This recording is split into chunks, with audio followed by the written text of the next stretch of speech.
Olá rapazes, moças e uns e outros, meu nome é Michael Jefferson e seja bem-vindo para mais um vídeo do canal Galera Piratas do Caribe.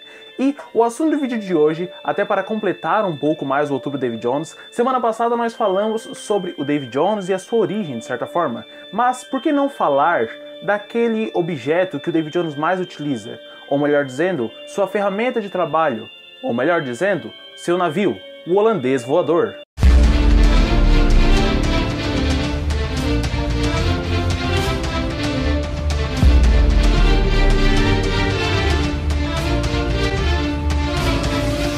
O holandês voador, ou Flyte Duckman, é um navio capitaneado pelo David Jones, isso já deu para entender, certo? Ele tem um aspecto verde no filme, mas mais decorrente do seu limo. Mas por que esse limo, você pode estar pensando? Bem, assim como o David Jones, vamos voltar lá no início. Quando o David Jones fez o pacto com a Calypso, ele acabou trazendo para si uma obrigação. Ele deveria ir até as pessoas que estavam quase morrendo, conversar com elas, acalmar elas e logo depois fazer com que elas aceitassem que estavam morrendo, que iriam morrer. E aí levaria ela para o mundo dos mortos. Durante esse trajeto, podemos dizer assim, a alma teria de ser limpa. Então todas as impurezas que existiam na alma, que existiam na pessoa que morreu, deveriam ficar neste mundo e não ir poluir o mundo dos mortos. Mas a única forma de fazer isso seria que o próprio David Jones atraísse para si e para o seu navio aquilo. Então assim que ele assinou esse tal pacto com a Calypso, quando ele ia resgatar a alma, todas as impurezas, por exemplo, se a pessoa tivesse assassinado, se tivesse tacado fogo em algo, tivesse feito qualquer tipo de pecado na terra, aquilo se materializaria como limo, como cracas, como objetos de certa forma repugnantes, como coisas repugnantes, e ficariam presas no navio, que seria a única forma de não poluir nem o mundo, esse mundo, nem o mundo dos mortos. Mas uma vez que está sendo atraído para o navio, também estava sendo atraído para a tripulação. Então os homens que acabavam ficando ajudando o David Jones também atraíram para si a maldição, e logo as impurezas dos outros, os pecados dos outros, ficavam neles, sendo representado por formas de animais principalmente, como por exemplo a cabeça do David Jones ser um polvo.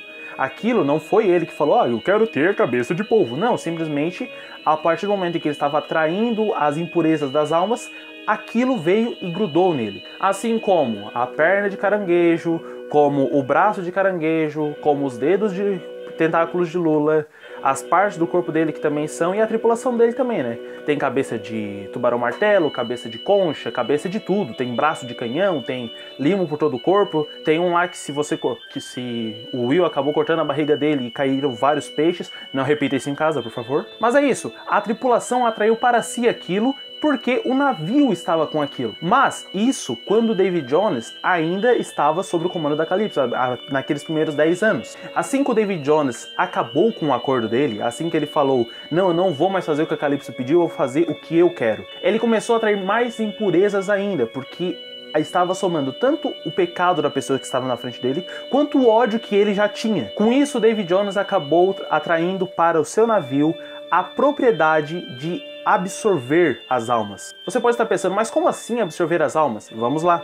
Em Piratas do Caribe 2 nos é mostrado que o Bootstrap Bill Turner e o Will Turner, após o Will ser chicoteado pelo próprio Bootstrap no convés do navio, ele acaba sendo levado, ou acaba caminhando com seu pai pelo navio, e passa por alguns cômodos. Enquanto anda por esses cômodos, o Bootstrap conta que ele acabou trocando a sua liberdade por 100 anos de servidão, mas que depois desses 100 anos ele poderia ir à Terra. Mas a maioria dos homens que estavam naquele navio não sabiam mais há quanto tempo estavam ali. E por mais que alguns deles até se lembrassem, muitos deles acabavam apostando anos de servidão ali nos dados piratas. Mas existe um pequeno agravante, que já que a alma daquela pessoa já estava predestinada a ir para o mundo dos mortos, já que aquela pessoa já estava morrendo, já que aquela pessoa já não pertencia mais a esse mundo, o navio tentava continuar o que a Calypso tinha pedido. Então o navio automaticamente, a partir do momento em que a alma daquele homem que estava quase morrendo se ligava ao navio, ele começava a absorver ela. E pouco a pouco a pessoa que fazia parte da tripulação começava a fazer parte do navio. Isso nos é mostrado tanto na cena nessa que o Bootstrap caminha com o Will, quanto no delírio do Jack em Piratas do Caribe 3, quando ele acha que ele está, ou quando ele imagina que está com outros 3 Jacks, e um dos Jacks está ali que sai da parede, o cérebro fica à mostra, tem uma situação bem interessante de certa forma, mas que mostra que a visão do Jack era que se ele tivesse realmente nesse navio há 13 anos, como foi pedido pelo David Jones, e que depois ele acabou fazendo pacto, tudo aquilo, ele já estaria fazendo parte do navio e da tripulação.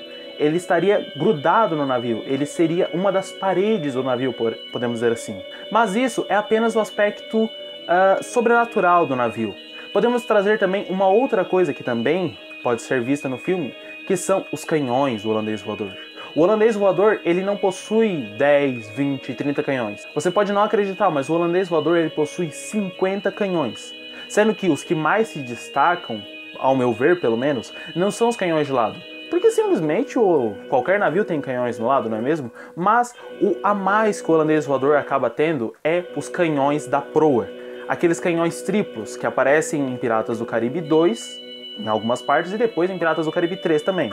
Mas eles são utilizados principalmente quando durante uma fuga, durante uma perseguição, na verdade, o holandês voador percebe que pode não conseguir mais e ele acaba, o próprio David Jones acaba mandando que sejam usados os canhões triplos ou os canhões da proa para que ataque as pessoas que estão lá longe.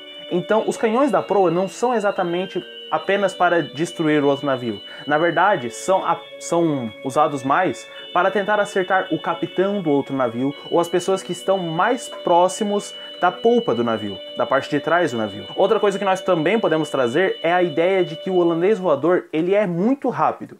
Ele é muito rápido a favor do vento, mas outra propriedade que ele também tem é a de andar contra o vento. Sim, o holandês voador é o navio mais rápido contra o vento. E além desse a mais de poder ir contra o vento, caso ele perceba que não tem mais como atacar por cima d'água, ele pode simplesmente ir para baixo d'água. Uma coisa que nenhum outro navio de Piratas do Caribe conseguiria. Então, por exemplo, se o David Jones, uma coisa que não é mostrada no filme, mas caso ele percebesse que a sua tripulação está extremamente danificada, está extremamente machucada, ele poderia simplesmente descer com o navio para as profundezas esmagadoras da água e ficar lá descansando, ficar lá esperando com que os seus homens se reestabelecessem, e aí ele poderia voltar à guerra subindo e acabando, dando um toque diferente, podemos dizer assim. E sabe qual é o mais interessante? Que saindo um pouco do universo dos filmes, na verdade existem lendas sobre o holandês voador que datam do século XVII. Do século XVII, século XVI, existem histórias de um navio, ou melhor dizendo, existem histórias de navios que poderiam ser o holandês voador. Uma das histórias diz que o capitão de um navio, ele resolveu passar pelo Estreito de Magalhães, um local extremamente perigoso até hoje para as grandes navegações, porque tem muitas tempestades, muitos rochedos, os navios podem facilmente afundar ali. E com muita dificuldade o navio foi indo pouco a pouco até que o próprio diabo esteve no convés do navio e o capitão desse navio acabou desafiando a criatura. Eles jogaram um jogo de dados piratas, assim como é jogado em Piratas do Caribe 2. Mas o capitão acabou ganhando, utilizando dados viciados. Quando o próprio diabo percebeu aquilo, ele resolveu jogar uma maldição contra o homem, para que ele aprendesse. E dessa forma, nunca mais ele poderia pisar em terra. E dessa forma, ele teria de navegar pela eternidade, ele e sua tripulação. Uma outra história conta que, mais uma vez, um navio estava indo numa tempestade extremamente perigosa e os tripulantes começaram a rogar a Deus que alguém fizesse uma intervenção, que o capitão mudasse de ideia. E assim, a própria imagem de Nossa Senhora apareceu no navio. O capitão já estava extremamente atordoado. Ele achou que aquela imagem ia fazer com que ele acabasse, com que a vida dele acabasse, que veio amaldiçoar o navio. E assim, ele tentou rogar uma maldição contra a imagem da Nossa Senhora.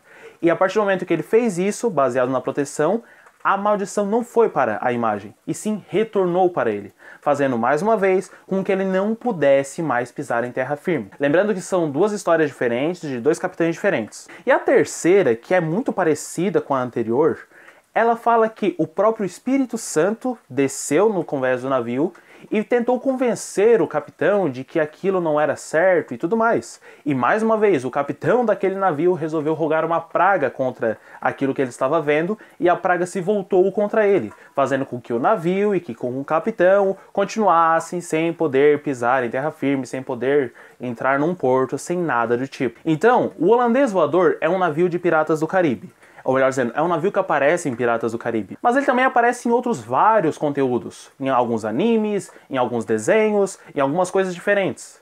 E existe, além da parte da ficção, lendas que datam sobre o holandês voador, que falam sobre o holandês voador. E será realmente que este tal navio não é real? Isso cabe a você pensar e estudar. Eu estou aqui apenas para apresentar um pequeno pontinho para você ficar pensando. E essa foi, de certa forma, a história do holandês voador, ou o que se sabe sobre ele, certo?